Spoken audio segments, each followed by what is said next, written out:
Mm.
Mm.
If you're looking for an Easter dessert to bring to your family gathering this weekend, I have the perfect recipe for you. It requires no baking and it's kid and adult approved. This recipe has a few different layers in it, so let me show you how to make it. For layer 1, you'll combine Oreos and butter in a blender. The butter brings the Oreos together and makes a perfect crust. Layer 2 is your creamy mixture of cream cheese, sugar, milk, and Cool Whip. You'll blend this all up so it's nice and fluffy and add this to your Oreo crust. Some of the Oreo crust will probably get in the second layer, and that's totally fine. I found the best way to spread this out is using an icing spreader. For the third layer, you'll make chocolate pudding according to the package directions. You'll just want to make sure that the pudding is set and formed so that it's not super liquidy. Now for the next layer, you'll just add more Cool Whip on top and spread this out evenly. You can decorate this however you want. I was going for a dirt pudding, so I added some Oreo crumbles on top and some chocolate eggs. If you try this recipe out for Easter weekend, let me know what you think. This is such a quick and easy dessert recipe that everyone will love.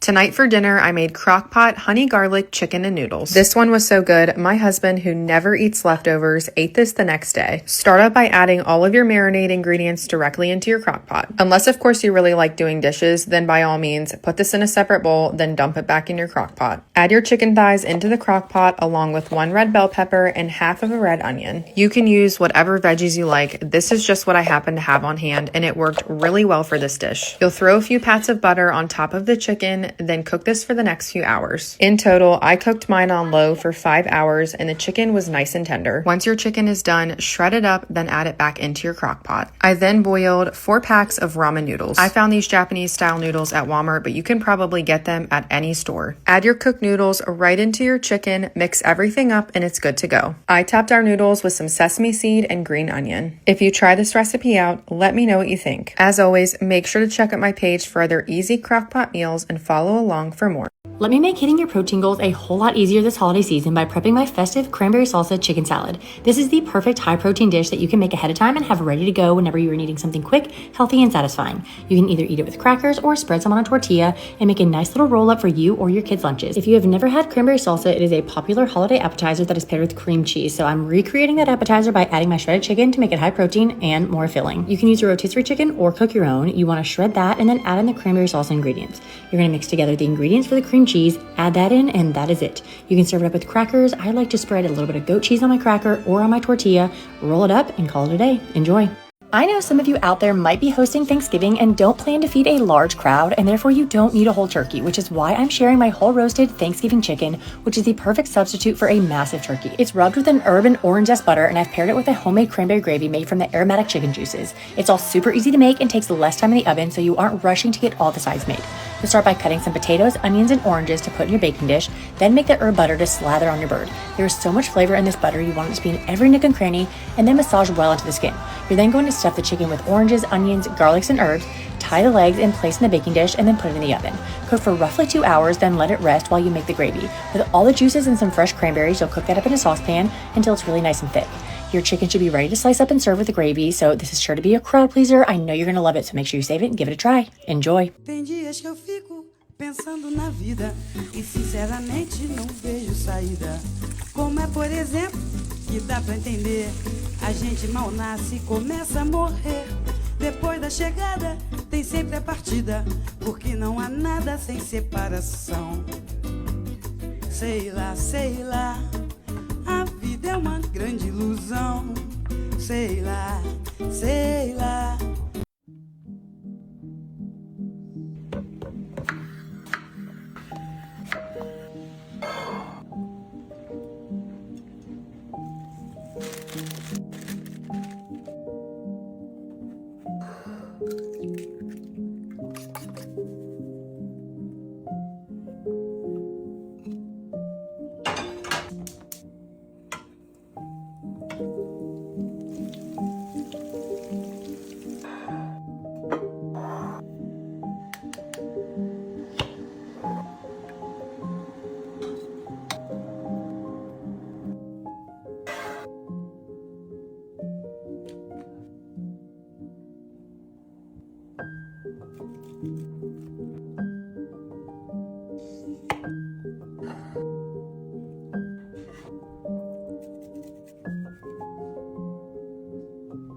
like this, so I'ma soak up what I got while it is the newspaper. I'll read later.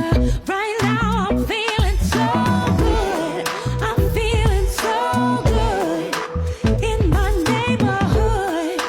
Feeling so good, so good, so good. I'm feeling so good in my neighborhood. Feeling so good, so good, so good.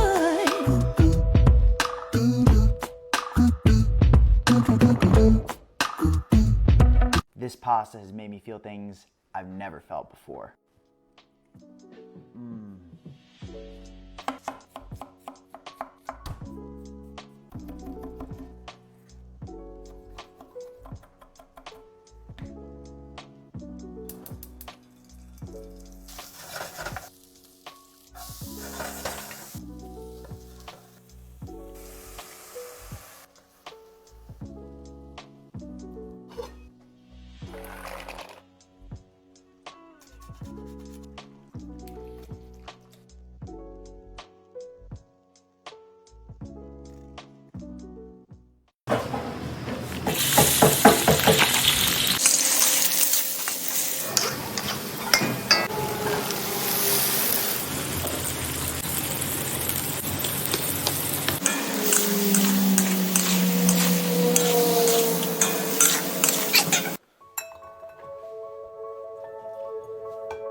These are the best chocolate chunk cookies you will ever have in your life. I promise you that. One of the many reasons these stand out is because of the way you chop up the chocolate. Even the teensy pieces get mixed in the batter. 300 grams of Ghirardelli chocolate is a must. Then taking a small saucepan, you're gonna melt a cup of butter. While the butter is melting, you're gonna take 3 1/4 cup of flour, 1 1/4 teaspoon of baking powder, 1 teaspoon of baking soda, and then 1 teaspoon of salt. Then your butter should look like this, and I'm pouring that in a separate mixing bowl with 1 1/2 cup of brown sugar and then 1/2 cup of granulated sugar. Make sure this gets completely mixed. I use my KitchenAid, of course. And then you are going to crack 2 eggs one at a time. Make sure the first egg is completely mixed into the batter, and then you're going to mix your second egg. After that is evenly distributed, you're going to do 2 teaspoons of vanilla extract. Just look how beautiful the color of the batter is. Then you're going to slowly incorporate the flour mixture. Just a little bit at a time is the key. This batter is going to get super duper thick, so do not be alarmed. But this is just another reason why these chocolate chip cookies turn out so perfect. Then you are going to slowly add in all of your chopped up chocolate. Doesn't that just look like the most beautiful cookie dough you have ever seen in your life? It is so delicious. I could eat the entire bowl just raw if I